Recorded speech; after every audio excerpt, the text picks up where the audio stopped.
Kyau. Sa'a dai sa'a ma wallahi. Gidan gaba naka na baya karnuka da mutane. Tilas. A bar zaka ba. Yanawa. Ai yanda ake ranan nan. Mutane ba sa ganewa. Ai da na samu gindin tsamiyan nan. Kana daura sai kuma gefe kai shuru. Wallahi. Ba abin da ya dame ka. Sai da caka cikin kan garin ka caka cikin kwalo kan garin. Kowa ya zauna. A gida? A cikin kwalo ka. Au. Ai kana cakiwa da wiwi. Ai ba zan idan karamin kwaruwa ce. Sai ka dinga ana cewa kowa ya zauna. Ba zan ma dawo ba sai an sha ruwa zan dawo. Gona. Ka duba ka ban gobe ba shi na ne ka ba. Allah ku? Allah. To kara. Ya azumin.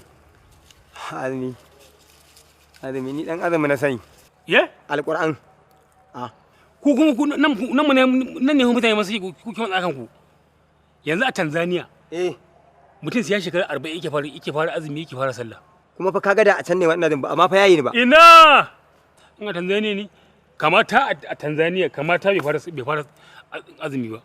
Kuma dai kai bai fi kwaya uku ba. Shi ne. Kuma wai ma daya. Mutane suka ce aljannan nan fa ta mai rabo ce. Ta mai rabo ce. Ko kai azumin nan ko baka yi ba ina ganin ai zaka yi ga aljannan in Allah yi. In dai baka ji a cikin kanka ana kowa ya zauna to ka wuce ko ba. Amma da ka caku zaka ji ana ina busa ta didi